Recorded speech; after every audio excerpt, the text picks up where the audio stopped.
ઓમ શ્રી ગણેશાય નમઃ. જય શ્રી કૃષ્ણ મિત્રો.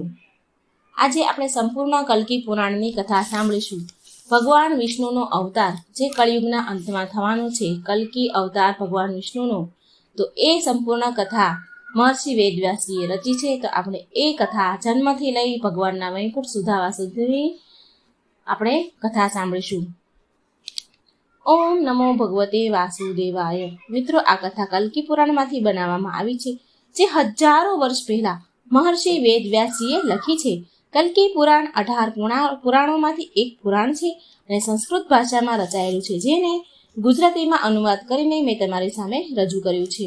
મિત્રો, આપણે આજના વિડીયોમાં જાણીશું કે ક્યારે, ક્યાં અને કેવી રીતે ભગવાન કલ્કીનો જન્મ થશે, કેવી રીતે ભગવાન કલ્કીની શિક્ષા પૂરી થશે, કોણ હશે ભગવાન કલ્કીના ગુરુ. સાથે સાથે આપણે એ પણ જાણીશું કે ભગવાન કલ્કી અને પદ્માવતીના પ્રેમની કથા, ભગવાન કલ્કીના 2 લગ્ન થવાના કારણ અને કેવી રીતે થશે ભગવાન કલ્કીના 2 લગ્ન, અને કલીનો મહાસંગ્રામ, અને અંતમાં સાંભળીશું કેવી રીતે કયા પ્રકારે કરશે કળિયુગનો અંત અને કેવી રીતે કરશે સતયુગની સ્થાપના ભગવાન કલ્કી, અને અંતમાં સાંભળીશું કેવી રીતે થશે ભગવાન કલ્કીનું મૃત્યુ.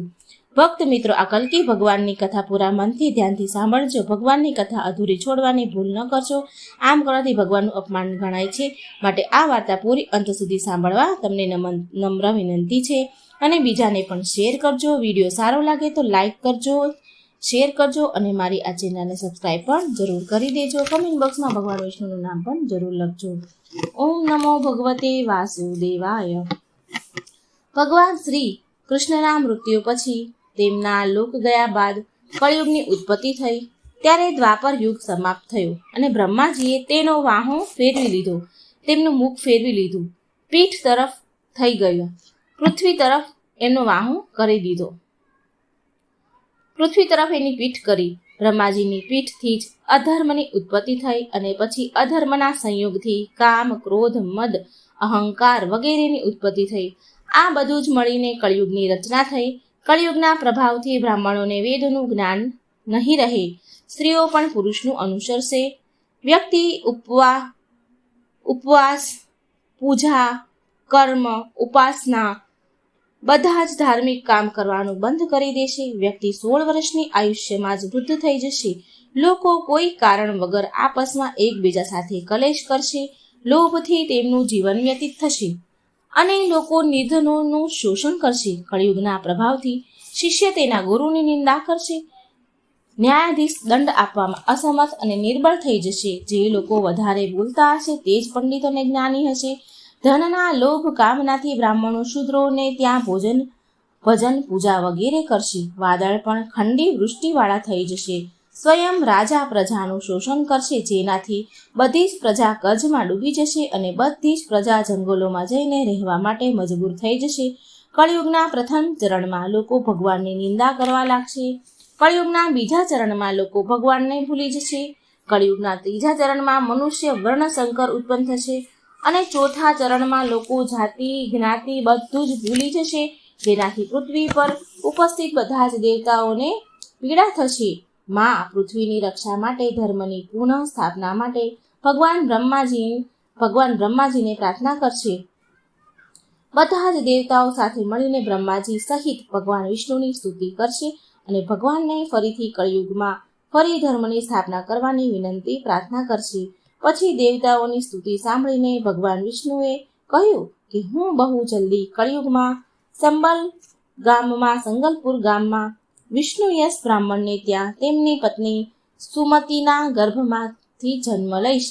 કલ્કી પુરાણ અનુસાર દેવતાઓને આપેલા વચન અનુસાર ભગવાન શ્રી હરિ સંબલ ગામમાં જન્મ લેવા માટે બ્રાહ્મણ વિષ્ણુયશની પત્ની સુમતીના ગર્ભમાં પ્રવેશ કર્યો. ભગવાન વિષ્ણુ વૈશાખ શુક્લ દ્વાદશીના દિવસે આ ધરતી પર જન્મ લેશે. ભગવાન વિષ્ણુના આ ધરતી પર આવતા જ સ્વયં ગંગાજી તેમનો અભિષેક કરશે અને બધા જ લોકોએ વેદોનું અનુસરણ કરશે.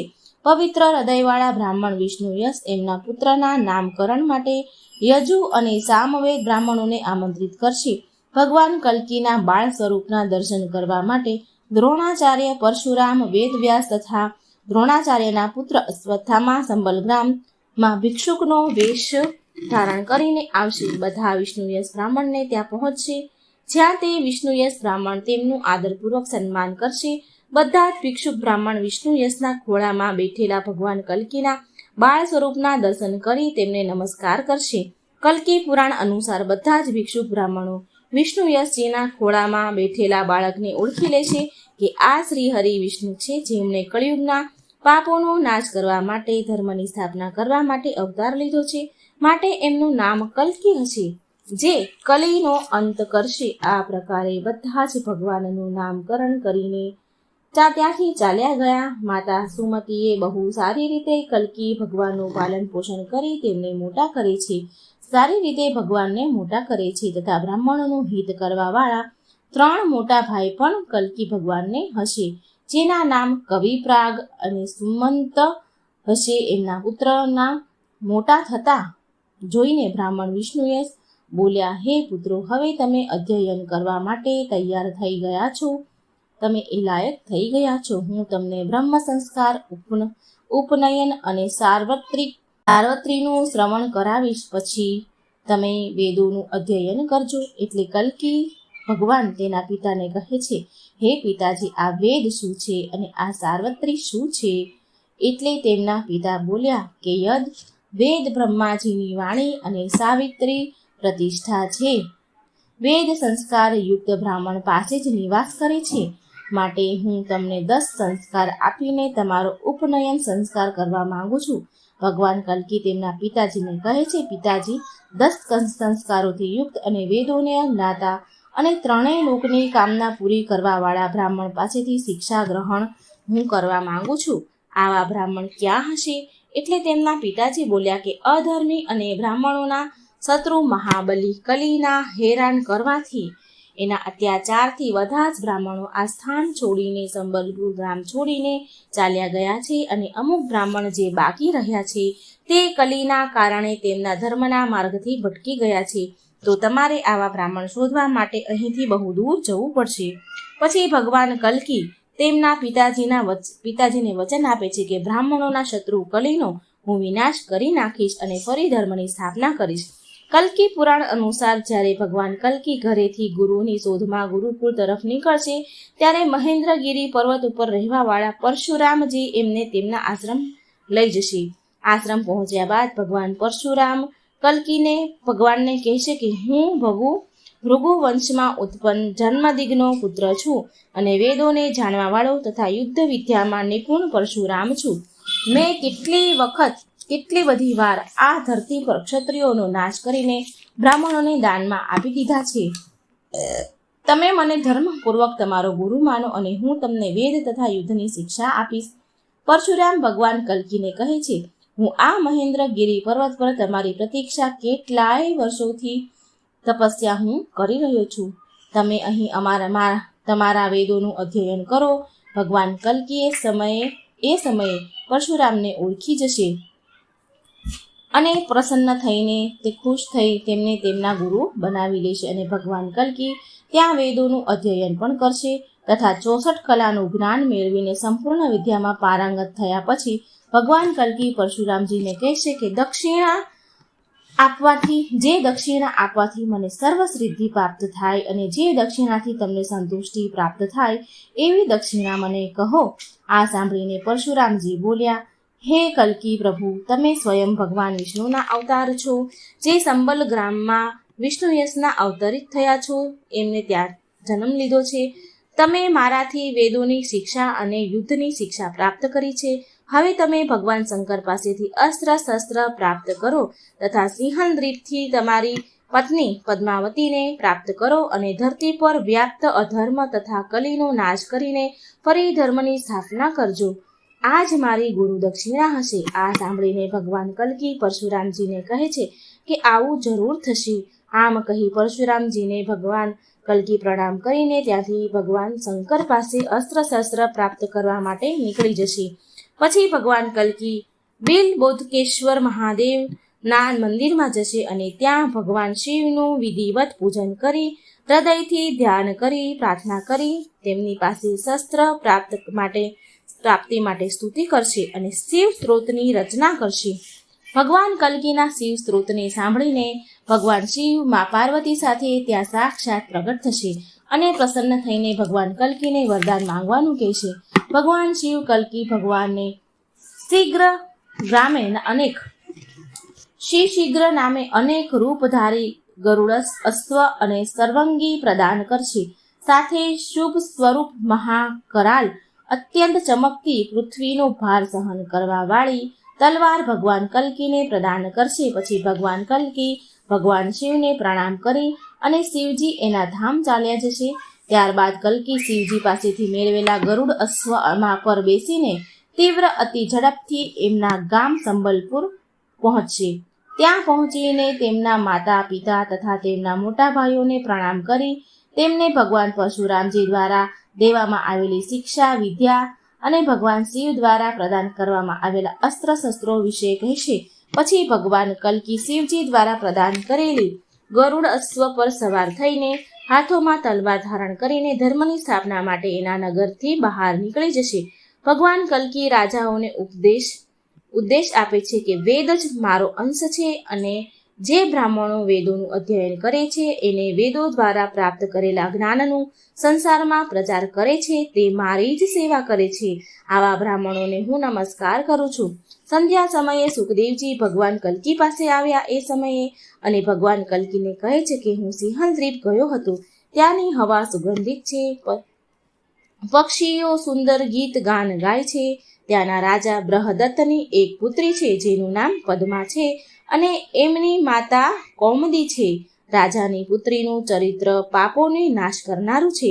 તેમણે બહુ સમય સુધી શ્રી હરિને પતિ રૂપમાં મેળવવા માટે તપ કર્યું. પછી તેમની તપસ્યાથી પ્રસન્ન થઈને ભગવાન શિવજીએ વરદાન આપ્યું કે તેના પતિ સ્વયં નારાયણ હશે અને ભગવાન નારાયણ સિવાય જે કોઈ તેને કામ ભાવથી જોશે તો સ્ત્રી તે બની જશે, તે પુરુષ સ્ત્રી બની જશે. ભગવાન શિવ પાસેથી મનગમતું વરદાન મેળવ્યા પછી પદ્માવતીજી તેના પિતાના ઘરે ગયા.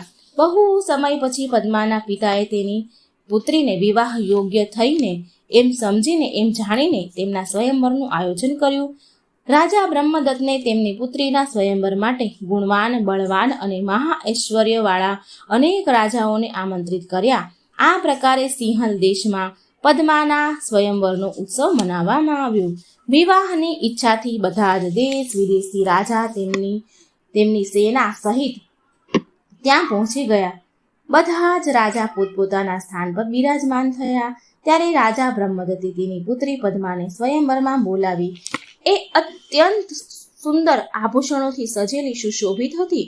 સુખદેવજી ભગવાન કલ્કીને કહી રહ્યા છે કે મેં સ્વયંવરમાં જોયું કે જેમ જેમ રાણી પદ્માવતી આગળ વધી રહ્યા હતા તો તેના રૂપને જોઈને બધા જ રાજા મોહિત થઈ ગયા અને એમના મનમાં રાણી પદ્માવતીને પત્ની રૂપમાં મેળવવાની ઈચ્છા જાગૃત થઈ અને કામ ભાવ પ્રગટ થયો. અને ભગવાન શિવજીના વરદાન અનુસાર બધા જ રાજાઓએ સ્ત્રીનું રૂપ ધારણ કરી લીધું. જ્યારે બધા જ રાજા સ્ત્રી રૂપ થઈ ગયા તો રાણી પદ્માવતી અત્યંત દુઃખી થયા અને વિલાપ કરતા કરતા નીચે બેસી ગયા, જમીન પર બેસી ગયા અને તે એની સખીઓને કહેવા લાગ્યા કે હે સખીઓ, ભગવાને મારા ભાગ્યમાં કોઈ વર નથી લખ્યો. મેં એવું તો કયું પાપ કર્યું હશે? ભગવાન શિવનું વરદાન મારા માટે અભિશાપ બની ગયું છે. પદ્માવતી ભગવાન વિષ્ણુનું ધ્યાન કરીને કહે છે કે જો ભગવાન વિષ્ણુ મને પત્ની રૂપમાં સ્વીકાર નહીં કરે તો હું દેહનો ત્યાગ કરીશ. પદ્માવતીના વ્યાકુળ થવાથી આ તરફ ભગવાન કલ્કીએ એક પોપટને, જેનું નામ શુક હતું, એને કહ્યું કે તું જલ્દી જ મારો સંદેશ લઈને સિંહલ દ્વીપ જા અને મારી પ્રિયા પદ્માને આશ્વાસન આપો કે હું જલ્દી જ તેમની સાથે વિવાહ કરીશ અને નિશ્ચિત પદ્મા મારી પત્ની થશે, નિશ્ચિત રૂપે મારી પત્ની બનશે. વિધાતાએ આ સંયોગને નિયત કર્યા છે. આ સંદેશો તમે આપીને જલ્દી આવતો રહેજે. પોપટ ભગવાન કલ્કીનો સંદેશ લઈને જલ્દી સંબલ ગ્રામથી સિંહલ દ્વીપ પ્રસ્થાન કરે છે અને એ પોપટ રાણી પદ્માવતીના કક્ષની નજીક પહોંચીને નાગકેશ્વરના વૃક્ષ પર બેસી ગયો અને રાણી પદ્મા સાથે મનુષ્યની વાણીમાં બોલવા લાગ્યો કે ચંચળ નેત્રોથી સુશોભિત બીજા લક્ષ્મી જ લાગી રહ્યા છો. વિધાતાએ સંપૂર્ણ સૃષ્ટિનું રૂપ તમને જ આપી દીધું છે? સુખ એટલે કે પોપટના આ અદ્ભુત વચન સાંભળીને પદ્મા હસીને બોલી કે કોણ છે અને ક્યાંથી આવ્યો છે તું? એટલે પોપટ બોલ્યો કે હું બધું જ જાણનારો તથા બધા જ શાસ્ત્રોનો જ્ઞાની પોપટ છું. મારું નામ શુક છે. પોપટ પદ્માને કહે છે, ગમે તમે તો આટલા મોટા રાજાની પુત્રી છો અને આટલી રૂપવાન છો, છતાં પણ આટલી વ્યાકુળ અને દુઃખી કેમ લાગી રહ્યા છો? આ સાંભળીને રાણી પદ્માવતી બોલ્યા કે ઉચ્ચ કુળમાં જ ઉત્પન્ન થવાથી બધા જ કામ સિદ્ધ નથી થતા. જ્યારે વિધાતા વિપરીત હોય ત્યારે બધા જ કામ નિષ્ફળ થાય છે. હે શુક, જો તને નથી ખબર તો હું તને કહું છું, તું સાંભળ. મેં મારી બાળ અવસ્થામાં, કિશોર અવસ્થામાં ભગવાન શિવની આરાધના કરી હતી. ત્યારે ભગવાન શિવે પાર્વતી સહિત મને પ્રગટ થયા અને વરદાન આપ્યું હતું કે ભગવાન નારાયણ મારા પતિ થશે તથા ભગવાન નારાયણ સિવાય જે કોઈ દેવતાઓ, દાનવ, મનુષ્ય મને કામ ભાવથી જોશે તો તે તરત જ સ્ત્રી બની જશે. આમ પદ્માએ પોપટને શિવજીનું આપેલું વરદાન કહ્યું અને વિષ્ણુજીની પૂજા વિધિ વિશે બધું જ પદ્માવતીએ કહ્યું. વ્યાકુળ થઈને પોપટને કહ્યું, હું બહુ સમયથી ભગવાન નારાયણની પ્રતીક્ષા કરી રહી છું. ભગવાન શિવનું વરદાન મારા માટે અભિશાપ બની ગયું છે. ત્યારે રાણી પદ્માને વ્યાકુળ જોઈને પોપટ શુક બોલ્યા કે ભગવાન લક્ષ્મીની પતિ એ ધર્મની સ્થાપના લક્ષ્મીપતિએ ધર્મની સ્થાપના કરવા માટે બ્રહ્માજીના દ્વારા પ્રાર્થના કરવાથી સંબલપુર ગ્રામમાં વિષ્ણુ યશને ત્યાં અવતાર એમને લઈ લીધો છે. તે આ સમયે ધર્મની સ્થાપના માટે ધર્મનો પ્રચાર કરી રહ્યા છે. આ સાંભળીને પદ્મા બહુ પ્રસન્ન થયા અને તેમણે પોપટ શુકને હીરાથી, રત્નોથી સુશોભિત કરી દીધો અને હાથ જોડીને કહ્યું કે હું જે કંઈ તમને નિવેદન કરવા ઈચ્છું છું તે તો તમે બધું જ જાણો છો. તો તમે પ્રભુને મારી સ્થિતિ કહો અને જલ્દીથી પ્રભુને અહીં લઈ આવો. પછી શુક પોપટ ઉડીને સંબલ ગ્રામમાં ભગવાન કલ્કી પાસે પહોંચ્યા. ભગવાન કલ્કી શુકને પોપટને રત્નોથી સજેલો જોઈને બહુ પ્રસન્ન થયા અને ખુશ થયા અને બોલ્યા કે હે શુક, તને આ રત્નોથી સુશોભિત કોણે કર્યો? એટલે ભગવાન કલ્કીની વાત સાંભળીને શુક પોપટ બોલ્યો. એમણે પ્રણામ કર્યા અને પદ્મા દ્વારા કહેલી બધી જ વાત વ્યથા ભગવાનને કહી દીધી. ભગવાન કલ્કીએ શુકની વાત સાંભળીને તે બહુ ખુશ થયા અને તેમને અશ્વ પર સવાર થઈને જલ્દી તેના પોપટ સાથે સિંહલ દેશ ચાલ્યા. સિંહલ દેશની નજીક એક વનમાં પહોંચ્યા અને ત્યાં સરોવરમાં ભગવાન કલ્કીએ સ્નાન કર્યું તથા પોપટ જલ્દીથી ઉડીને રાણીના પદ્માવતી પાસે ગયા અને તેણે ભગવાનની કલ્કીને આગમનની સૂચના આપી. શુકને જોઈને રાણી પદ્મા પોપટને કહે છે, હે શુક, તારું સ્વાગત છે, તારું મંગળ થાય. હું તારા ગયા પછી અત્યંત વ્યાકુળ થઈ રહી છું. આ પછી શુક પોપટ પદ્માને કહે છે કે હવે તમારે વ્યાકુળ થવાની કોઈ જરૂરત નથી. હું નારાયણ અવતાર ભગવાન કલ્કીને તમારા દેશ સિંહલમાં લઈ આવ્યો છું. હું એને અહીં પાસે સરોવરના કિનારે છોડીને આવ્યો છું. આ સાંભળીને રાણી પદ્માવતી અત્યંત ખુશ થયા. તેમને બધો જ શોક દૂર થઈ ગયો. તેમને બધી જ ચિંતા દૂર થઈ અને તે તેમની બધી જ સખીઓને લઈને પાલખીમાં સવાર થઈને ભગવાન કલ્કીના દર્શન માટે ઉતાવળે ઘરેથી નીકળી ગયા. રાણી પદ્માવતી સખીઓ સહિત સરોવર પહોંચી ગયા અને તેમણે ત્યાં તેજપૂર્વક ભગવાન કલ્કીને સુખપૂર્વક સૂતા જોયા. તેમણે જોયું કે નીલ કમળ સમાન એમના નયન છે. પીતાંબરધારી કમળ સમાન નેત્રવાળા વિશાળ ભુજાઓવાળા ભગવાન કલ્કી એક શિલા પર સૂઈ રહ્યા છે. આ અદ્ભુત રૂપ જોઈને તે અત્યંત મોહિત થઈ ગયા. પદ્માએ તેમને ઉઠાડવાનું ઉચિત ન સમજ્યું. એમને ડર હતો કે ક્યાંક ભગવાન શિવના વરદાનના કારણે ભગવાન કલ્કી પણ સ્ત્રી ન બની જાય. પછી તો પદ્માના મનની વાત જાણીને બધું જ જાણવાવાળા નારાયણ અવતાર કલ્કી ભગવાન ઉઠ્યા. તેમણે જોયું કે લક્ષ્મી રૂપ સમાન પદ્મા તેમની સામે ઊભા છે. સખીઓ સહિત ઊભા છે. પદ્માને જોઈને કલ્કી અવતાર ભગવાન બોલ્યા કે હે કાંતે, તું મારી પાસે આવ. તમારા ચંદ્રમા મુખને જોઈને મારો બધો જ સંતાપ મટી ગયો. પછી પદ્માએ ભગવાન કલ્કીને વિષ્ણુ રૂપમાં જાણીને તેમની સ્તુતિ કરી અને બોલ્યા કે હે પ્રભુ, તમારા ચરણોની રજ પામીને હું ધન્ય થઈ ગઈ છું. પછી પદ્મા ભગવાન કલ્કીના ચરણોને સ્પર્શ કરીને તેમના પિતા પાસે ભગવાન કલ્કીના આગમનની સૂચના આપવા માટે નીકળી ગયા. સ્વયં નારાયણ અવતાર ભગવાન કલ્કીની સૂચના મળતાની સાથે જ પદ્મા પદ્માના પિતા અત્યંત આનંદ પામ્યા અને એમણે ભગવાન કલ્કીનું વિધિપૂર્વક પૂજન કર્યું. ત્યાર પછી રાજાએ તેમની પુત્રીના વિવાહ ભગવાન કલ્કી સાથે વિધિપૂર્વક કર્યા અને તેમની કન્યાનું દાન ભગવાન કલ્કીને કરી દીધું. પછી ભગવાન કલ્કી તેમની પ્રિય પત્ની પદ્માને લઈને ત્યાંથી સિંહદ્વીપથી નીકળી ગયા. ત્યાર પછી ભગવાન કલ્કી તેમની સેના સહિત સંબલપુર ગ્રામમાં પહોંચ્યા. ભગવાન કલ્કીએ પદ્મા સહિત તેમના માતા પિતાના ચરણોને પગે લાગ્યા. પદ્મા અને કલ્કી ભગવાન એમના માતા પિતાને સ્પર્શ કરે છે ચરણના. માતા સુમતી તેના પુત્ર અને પુત્રવધૂને જોઈને અત્યંત હર્ષ પામ્યા. રાણી પદ્માવતી ભગવાન કલ્કીને પતિના રૂપમાં મેળવીને અત્યંત ખુશ થયા. ત્યાર પછી ભગવાન કલ્કી અને પદ્મા અનેક વર્ષો સુધી સંબલ ગ્રામમાં રહ્યા. ભગવાન કલ્કીની પત્ની પદ્માએ જય અને વિજય નામના 2 પુત્રોને જન્મ આપ્યો. આ બંને મહાબલી અને વેદોના જ્ઞાતા થયા, પ્રસિદ્ધ થયા. પછી ભગવાન કલ્કીએ જાણ્યું કે તેમના પિતાને અશ્વમેઘ યજ્ઞ કરવાની બહુ ઈચ્છા છે. ત્યારે ભગવાને તેમના પિતાને કહ્યું કે પિતાજી, હું ધન એકત્રિત કરીશ અને જેનાથી આપણે અશ્વમેઘ યજ્ઞ સંપન્ન કરીશું.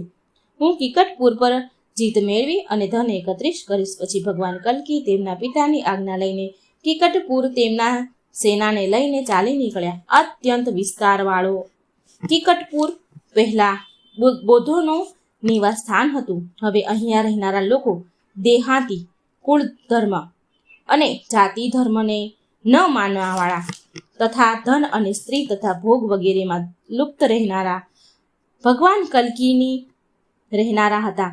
ભગવાન કલ્કીની સેનાએ લાખો સૈનિકોને યુદ્ધભૂમિમાં ધરાશય કરી દીધા. પછી જે યુદ્ધભૂમિથી ડરીને ભાગવા લાગ્યા, જે લોકો ભાગવા લાગ્યા, ત્યારે ભગવાન કલ્કીએ હસીને કહ્યું કે ભાગો નહીં, તમે મારા બાણથી બચશો નહીં. હું તમને બધાને હમણાં જ પરલોક મોકલું છું. ત્યાં તમારો કોઈ સાથ નહીં આપે. માટે તમે બધા તમારા સગા સંબંધીઓને છેલ્લી અંતિમ વાર જોઈ લો. ભગવાન કલ્કીના વચન સાંભળીને એ જીન હંસા બોલ્યો કે જે તમે બોલી રહ્યા હતા એવું ક્યારેય નહીં થાય. અને એ જીન ભગવાનને કલ્કી પર બાણોની વર્ષા કરે છે. બધા જ તીર ભગવાન કલ્કીને સ્પર્શ કરીને ધરતી પર પડી ગયા. પછી ભગવાન કલ્કીએ ધરતી પર ઉતરીને બૌદ્ધોના નાયક જેના વાળ અને હાથ પકડી લીધા અને તેને ધરાશય કરી દીધો. એ જીનને ધરાશય કરી દીધો. જેને ધરાશય પડેલા જોઈને બૌદ્ધોની સેના ડરી ગઈ અને ભગવાન કલ્કીની સેના ખુશ થઈ ગઈ. પછી ભગવાન કલ્કી તેના હાથોમાં તલવાર લઈને તેના અશ્વ પર સવાર થઈને સંપૂર્ણ બૌદ્ધોનો નાશ કરવા લાગ્યા. ભગવાન કલ્કીનો સંગ્રામ જોઈને બધા જ લોકો ડરી ગયા. સંપૂર્ણ રંગભૂમિ રક્તથી ભરાઈ ગઈ અને કિકટપુરની સંપૂર્ણ બૌદ્ધ સેના અને મલેચ્છ સેનાનો નાશ થયો. પછી ભગવાન કલ્કી ત્યાંથી ચક્રતીર્થ પહોંચ્યા. ત્યાં સ્નાન કરી થોડા સમય માટે તેની સેના સહિત ત્યાં નિવાસ કર્યો. ત્યાર પછી ભગવાન કલ્કી હરિદ્વાર ગયા. ત્યાં સતયુગ તથા બ્રાહ્મણોના વેશમાં ભગવાન કલ્કીના દર્શન કરવા માટે આવ્યા. ત્યારે ભગવાન કલ્કીએ તેમને પૂછ્યું કે તમે કોણ છો? ત્યારે એ બોલ્યા કે હે પ્રભુ, અમે તમારા દ્વારા જ ઉત્પન્ન થયેલા સતયુગ અને ધર્મ છીએ. આ સમયે સંઘ કંબોક સવર કલયુગનો નિવાસ અહીં છે. કલયુગના નિવાસી છીએ. રાક્ષસ કલીએ અમને હરાવીને બંધી બનાવી લીધા છે. હે પ્રભુ, આ સમયે બધા જ સાધુ કળિયુગના પ્રભાવથી પીડિત છે. હે પ્રભુ, અમારી રક્ષા કરો. ત્યારે ભગવાન કલ્કીએ ધર્મને કહ્યું કે હવે સતયુગ આવવાનો જ છે, હવે તું ડર નહીં. ભગવાન કલ્કીના વચન સાંભળીને ધર્મ પ્રસન્ન થાય છે. પછી ભગવાન કલ્કી ધર્મની સાથે કળિયુગના રાક્ષસ કલીના નિવાસ સ્થાન પર પહોંચ્યા, જ્યાં એની રાજધાની હતી. ત્યાં ચારે બાજુ ભૂતોનો વાસ હોવાને કારણે દુર્ગંધ ફેલાયેલી હતી. ત્યાં બધા જ વૃક્ષ પર ઘુવડ બેઠેલા હતા. બધા જ ઘરોમાં સ્ત્રીઓમાં વિવાદ થઈ રહ્યો હતો. અહીંના બધા જ પુરુષ સ્ત્રીને આધીન હતા. ભગવાન કલ્કીના આવવાની ખબર રાક્ષસ કલીને પડી. સૂચના કલીને મળી તે સાથે જ ત્યારે એ રાક્ષસ તેના વાહન ઘુવડ પર સવાર થઈને નગરમાંથી બહાર આવ્યો. કલીને આવતા જોઈને ભગવાન કલ્કીએ ધર્મ સહિત તેની સાથે યુદ્ધ પ્રારંભ કર્યું. ભગવાન કલ્કીની સેના કલીની સેના સાથે યુદ્ધ કરવા લાગી. કલીની સેનામાં કોક અને વિકોક નામના 2 રાક્ષસો હતા. એ બંને બ્રહ્માજી પાસેથી વરદાન મેળવીને વ્રજની સમાન અત્યંત કઠોર થઈ ગયા હતા. બંને ભાઈ એક સરખા ચહેરાના હતા. આ બંને સાથે ભગવાન કલ્કીનું ઘોર યુદ્ધ થયું. બીજી બાજુ ધર્મએ અત્યંત ક્રોધે ભરાઈને કલી સાથે યુદ્ધ આરંભ કરી દીધું. ધર્મનો સાથ આપવા માટે સતયુગ પણ તેની સાથે આવી ગયા.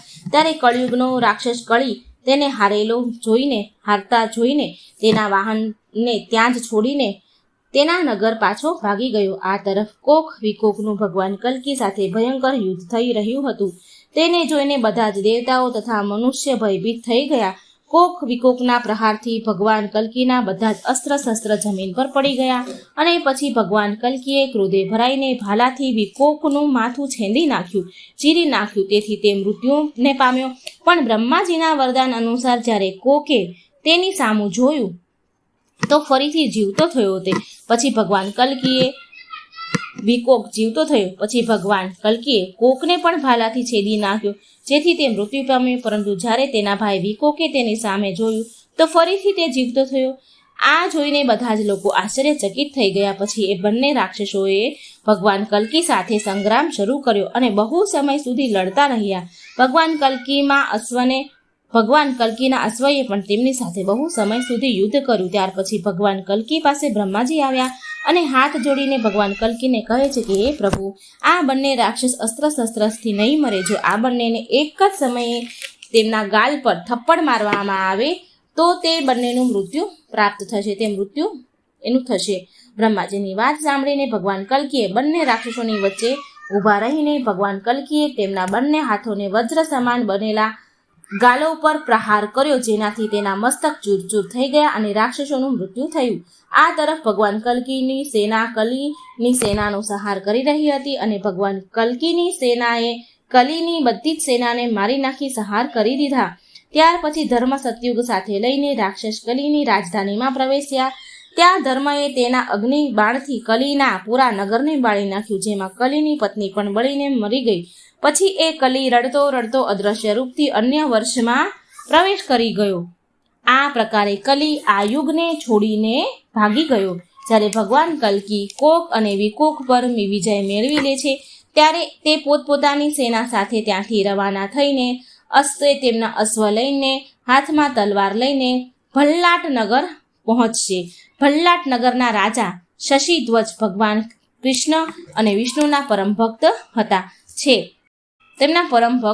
જ્યારે તેને ભગવાન કલ્કીના નગરમાં આવવાની સૂચના મળી ત્યારે તેને ભગવાન કલ્કીને સાક્ષાત નારાયણ અવતાર જાણીને પ્રણામ કર્યા અને તેની સેનાને સાથે લઈને યુદ્ધ માટે ઘરેથી નીકળી જાય છે. ત્યારે રાજા શશિધ્વજની પત્ની સુશાંતા, જે ભગવાન વિષ્ણુના વ્રતથી પારાયણ હતી, તેમણે જ્યારે તેના પતિને ભગવાન કલ્કી સાથે યુદ્ધ માટે જતા જોયા તો ત્યારે એ કહેવા લાગી, હે સ્વામી, ભગવાન કલ્કીજી તો સાક્ષાત ભગવાન વિષ્ણુનો અવતાર છે, તો તમે તેના પર પ્રહાર કેવી રીતે કરશો? ત્યારે રાજા શશિધ્વજ બોલ્યા કે હે પ્રિય, ભગવાન બ્રહ્માજીએ જે ક્ષત્રિયોને જે ધર્મ નિશ્ચિત કર્યો છે તો એનું પાલન તો કરવું જ જોઈએ. રણભૂમિમાં ભલે પછી સ્વયં નારાયણ કેમ ન હોય, તેના પર પણ વાર કરવો જોઈએ. આ ક્ષત્રિય ધર્મ છે. રાજા શશિએ જ્યારે યુદ્ધ ક્ષેત્રમાં ભગવાન કલ્કીને જોયા તો રાજા ભગવાન કલ્કીના રૂપને હૃદયમાં ધારણ કરીને બોલ્યા, હે પ્રભુ, તમે આવો અને મારા હૃદય પર પ્રહાર કરો. જો તમે મારા બાણોથી બચવા માંગો છો તો મારા હૃદય પર વાર કરો. રાજા ભગવાન કલ્કી સાથે યુદ્ધ કરવા માટે આગળ વધ્યા અને ભગવાન કલ્કી પર પ્રહાર કરવા લાગ્યા. રાજાએ એમના પર અનેક પ્રહાર કર્યા. કલ્કી ભગવાન પર પણ રાજાના બધા જ પ્રહાર નિષ્ફળ રહ્યા. ત્યારે રાજાએ પર્વત પર ચડીને ભગવાન કલ્કી પર બાણોની વર્ષા કરી. બાણોની વર્ષાથી ભગવાન કલ્કીનું શરીર ઘાયલ થઈ ગયું. ત્યારે ભગવાન કલ્કી ક્રોધે ભરાઈને રાજા પર અનેક પ્રહાર કરે છે, જેનાથી રાજા મૂર્છિત થઈ ગયા. આ પ્રકારે બંનેમાં ઘોર યુદ્ધ ચાલ્યું. રાજાએ ભગવાન કલ્કી પર મુષ્ટ પ્રહાર કર્યો, જેનાથી ભગવાન મૂર્છિત થઈ ગયા અને જમીન પર ઢળી ગયા. ત્યારે ધર્મ અને સત્ય ભગવાનને લઈ જવા લાગ્યા. તો રાજાએ શશિધ્વજે એ ધર્મ અને સતયુગને બંનેને કાખમાં દબાવી દીધા અને ભગવાન કલ્કીને તેના ખભા પર ઉઠાવીને ખુશ થઈને તેના ઘરે લઈ ગયા. ઘરે પહોંચીને રાજાએ તેમની પત્ની સુશાંતાને વિષ્ણુ ભગવાનના મંદિરમાં બેઠેલી જોઈ. તેની ચારેય બાજુ વૈષ્ણવ સ્ત્રીઓ બેસીને ભગવાન વિષ્ણુનું ભજન કરી રહી હતી. તો એ રાજાએ તેની પત્નીને બોલાવીને કહ્યું કે હે પ્રિય, દેવતાઓની પ્રાર્થના પરથી જે ભગવાન કલ્કીએ સંબલપુર ગ્રામમાં અવતરિત થયા છે, એ ભગવાન કલ્કી મૂર્છિત થવાનું બહાનું કરીને આજે આપણી ઘરે પધાર્યા છે. તું ધર્મ અને સતયુગ સહિત આ ભગવાન કલ્કીનું વિધિપૂર્વક પૂજન કર. આ સાંભળીને રાજાની પત્ની ઘણી ખુશ થઈ અને રાજાની પત્નીએ અનેક પ્રકારથી ભગવાનની પૂજા અર્ચના કરી અને એ ભગવાન કલ્કીને કહે છે કે હે પ્રભુ, તમારા મૂર્છાનો ત્યાગ કરીને અમને દર્શન આપો. હે પ્રભુ, તમારા દ્વારા જ સમસ્ત જળ, પૃથ્વી, અગ્નિ, વાયુ નિર્માણ થયું છે. તમે ચરાચર જગતના સ્વામી છો. હે પ્રભુ, અમારાથી કોઈ ભૂલ થઈ હોય તો અમને ક્ષમા કરો. અને અનેક પ્રકારની પ્રાર્થના સુશાંતાએ કરી. વિનયપૂર્વક પ્રાર્થના સાંભળીને ભગવાન કલ્કી ઉઠ્યા અને તેમણે તેની સામે રાણી તથા સત્ય અને ધર્મને જોયા. તેમણે જોયું કે રાજા શશીધ્વજ તેમની પાછળ ઊભા છે. ત્યારે ભગવાન કલ્કી સુશાંતાને કહે છે કે તું કોણ છે અને આ બળવાન રાજા મારી પાછળ કેમ ઊભા છે? ભગવાન કલ્કીએ ધર્મ અને સતયુગને કહ્યું કે આપણે તો યુદ્ધ ભૂમિને છોડીને અહીં કેવી રીતે આવી ગયા? ભગવાન કલ્કી કહે છે કે જ્યારે હું મૂર્છિત થઈ ગયો ત્યારે રાજા શશીધ્વજે મારું વધ કેમ ન કર્યું? ત્યારે રાણી સુશાંતા ભગવાનને કહેવા લાગી કે મારા પતિ જો તમારા પ્રત્યે શત્રુભાવ રાખીને યુદ્ધ કરતા હોત તો શું તમને આ પ્રકારે અમારા ઘરે લઈ આવી શકત? નહીં પ્રભુ, મારા પતિ તમારા દાસ છે, માટે હું તમારી દાસી છું. આ પ્રકારે તમે પ્રસન્ન થઈને તમે સ્વયં અહીં પધાર્યા છો. ત્યારે ભગવાન કલ્કી રાજાને કહે છે કે હે રાજન, તમે મને બધી જ રીતે બધા જ પ્રકારેથી જીતી લીધો છે. તમારી શું ઈચ્છા છે મને કહો. ત્યારે રાજાની પત્ની સુશાંતાની પ્રેરણાથી તેની પુત્રી રમાના વિવાહ ભગવાન કલ્કી સાથે કરાવ્યા. આવી રીતે ભગવાન કલ્કીના બીજા વિવાહ થયા. કલ્કી પુરાણ અનુસાર જ્યારે ભગવાન કલ્કી તેની પત્ની રમા અને પદ્મા સહિત સંબલપુર ગ્રામમાં રહેતા હતા તો એક દિવસ પરશુરામજી મહેન્દ્રગીરી પર્વતના શિખર પરથી ઉતરીને ભગવાન કલ્કીના દર્શન કરવા માટે સંબલપુર ગ્રામમાં તેમના ઘરે આવ્યા. તેમને જોઈને જ પદ્મા અને રમા સહિત ભગવાન કલ્કીએ પરશુરામજીનું તેમનું વિધિ વિધાનપૂર્વક ખુશ મનથી પૂજા કરી તેમને અનેક જાતના ભોજન કરાવીને સુંદર શૈયા પર સુવડાવ્યા. જે સમયે પરશુરામજી આરામ કરી રહ્યા હતા તે સમયે ભગવાન કલ્કીએ તેમના ચરણ દબાવ્યા. વિનયપૂર્વક તેમને કહ્યું કે તમારી કૃપાથી મારો ધર્મ, અર્થ અને કામ આમ ત્રણેય વર્ગોની સિદ્ધિ થઈ ચૂકી છે. આ સમયે રાજા શશીધ્વજની પુત્રી રમા તમારાથી એક નિવેદન કરવા માંગે છે. તેને સાંભળી તમે સાંભળવાની કૃપા કરો. પતિના વચન સાંભળીને ખુશ મનથી ભગવાન કલ્કીની પત્ની રમાજીએ પરશુરામજીને પ્રશ્ન કર્યો કે એવો કયો જપ, તપ, વ્રત કે નિયમ છે જેના કરવાથી મને પુત્રની પ્રાપ્તિ થાય? ત્યારે પરશુરામજીએ રમાને કહ્યું કે રૂક્ષ્મણી વ્રત કરવાનો ઉપદેશ આપ્યો. ત્યાર પછી પરશુરામજી ત્યાંથી ચાલ્યા ગયા. રૂક્ષ્મણી વ્રત કર્યા પછી થોડા સમય બાદ પછી ભગવાન કલ્કીની પત્ની રમાને એક પુત્ર પ્રાપ્ત થયો. રમાએ એક પુત્રને જન્મ આપ્યો. પછી ભગવાન કલ્કી સુખપૂર્વક સંબલ ગ્રામમાં નિવાસ કરવા લાગ્યા. એક દિવસ બધા જ દેવો બ્રહ્માજી સાથે વિમાન પર બેસીને ભગવાન કલ્કીના દર્શન માટે આવ્યા અને તેમણે સંબલપુર ગ્રામમાં પહોંચીને ભગવાન કલ્કીની સ્તુતિ કરી. દેવતાઓએ ભગવાન કલ્કીને કહ્યું કે હે પ્રભુ, અમે બધા જ વિપત્તિમાં છીએ. અમારા પુત્ર અને નારી સહિત તમારા શરણમાં આવ્યા છીએ. હે પ્રભુઓ, અમારા પર પ્રસન્ન થઈને અમારી રક્ષા કરો. દેવતાઓ બોલ્યા, હે નાથ, હવે આ ભૂમિ સત્ય અને ધર્મપૂર્વક સ્થાપિત થઈ ગયું છે. ધર્મ અને સત્ય આ ભૂમિ પર સ્થાપિત થઈ ગયા છે. ધર્મ સત્યનું શાસન થઈ ગયું છે. જો તમારી કૃપા અમારા પર હોય તો આ બધીનો ત્યાગ કરી તમારા વૈકુંઠ ધામ તમે પ્રસ્થાપિત થાઓ. દેવતાઓના આવા વચન સાંભળીને કલ્કી ભગવાન ઘણા ખુશ થયા અને તે બધા જ તેમના અંશો સહિત વૈકુંઠ ગમન જવાની ઈચ્છા રાખવા લાગ્યા. ભગવાન કલ્કીએ તેમના પુત્રને બોલાવ્યા અને તેમનો રાજ્ય અભિષેક કરાવ્યો. ત્યાર પછી તેમણે સંપૂર્ણ પ્રજાને બોલાવી તેમને વૃત્તાંત કહ્યો. તેમને સૂચિત કરી દીધા કે તે હવે દેવતાના અનુરોધ કરવાથી તે વૈકુંઠ ધામ જવા માંગે છે. આ સાંભળી બધી જ પ્રજા દુઃખી થવા લાગી, રડવા લાગી અને બોલી, હે ભગવાન, તમે બધા જ ધર્મોને જાણનારા છો. હે નાથ, અમે પણ તમારી સાથે જઈશું. પ્રજાના વચન સાંભળીને ભગવાન કલ્કીએ જ્ઞાન ઉપદેશ આપી સમજાવ્યા અને સ્વયં વન તરફ જવા લાગ્યા. અને ચાલતા ભગવાન કલ્કી ગંગાજળથી સંપન્ન દેવતાઓ અને મુનિઓના હૃદયને આનંદ આપનાર હિમાલય પર્વત પર પહોંચ્યા અને દેવતાની મધ્ય બિરાજમાન થઈ ગયા. અને ભગવાન કલ્કી ત્યાં તેમનું ચતુર્ભુજ વિષ્ણુ સ્વરૂપ ધારણ કરીને એમના રૂપનું સ્મરણ કરવા લાગ્યા. પૂર્ણ જ્યોતિમાન સર્વસાક્ષી સ્વરૂપ સનાતન પુરુષોત્તમ પુરુષ પરમાત્મા સૂર્ય સમાન તેજથી પ્રકાશિત થઈ રહ્યા છે. વિભિન્ન પ્રકારના અલંકારોથી શોભી રહ્યા છે.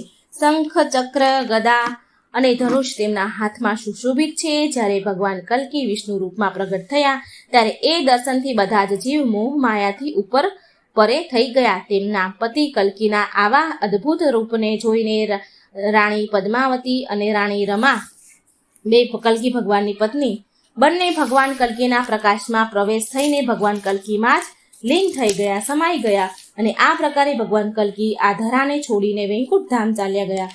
કલ્કી પુરાણ બધા જ શાસ્ત્રોના અર્થના તત્વનો સાર છે. આ પુરાણ સાંભળવા માત્રથી કામ રહિત થઈ જવાય છે. કલ્કી પુરાણ સાંભળવા તથા વાંચવાથી ચારેય ફળ ધર્મ, અર્થ, કામ, મોક્ષ પ્રાપ્ત થાય છે. આ કલ્કી પુરાણ પ્રલયના અંતમાં શ્રી નારાયણ ભગવાનના મુખેથી પ્રકાશિત કરીને સંસારમાં ફેલાવાશે. ભગવાન વેદ વ્યાસજીએ બ્રાહ્મણના સ્વરૂપમાં આ પૃથ્વી પર અવતાર ધારણ કરીને આ કલ્કી પુરાણનું વર્ણન કર્યું છે. કલ્કી પુરાણમાં કલ્કી ભગવાન વિષ્ણુના પરમ અદ્ભુત પ્રભાવનું વર્ણન કરવામાં આવ્યું છે. જે લોકો સજ્જનોના સંઘમાં, આશ્રમમાં, પુણ્ય ક્ષેત્રમાં ભગવાન વિષ્ણુના ભાવમાં ડૂબીને બધા જ પુરાણોનું સાર આ કલ્કી પુરાણનું કીર્તન કરશે કે સાંભળશે તે ઉત્તમ પુરુષથી મુક્તિ તેની જરૂર થશે. આ કલ્કી પુરાણને વિધિપૂર્વક સાંભળવાથી બ્રાહ્મણ વેદોના જ્ઞાનમાં પારંગત થશે, ક્ષત્રિય રાજા બનશે, વૈશ્ય ધનવાન બનશે, શૂદ્ર મહાન બનશે. કલ્કી પુરાણ સાંભળવાથી, વાંચવાથી પુત્રની ઈચ્છા રાખનારને પુત્ર, ધનની ઈચ્છા રાખનારને ધન અને વિદ્યાની ઈચ્છા રાખનારને વિદ્યા મળશે. તો મિત્રો, આ હતી સંપૂર્ણ કલ્કી પુરાણની કથા જે વેદવ્યાસજીએ રચી છે સંસ્કૃતમાં, અને મિત્રો આ ગુજરાતીમાં અનુવાદ કરેલ છે. તો આ કથા જો તમને સારી લાગે તો વિડીયો લાઇક કરજો, શેર કરજો અને મારી આ ચેનલને સબસ્ક્રાઈબ પણ જરૂર કરજો. જય શ્રી કૃષ્ણ. રાધે રાધે. Thank you.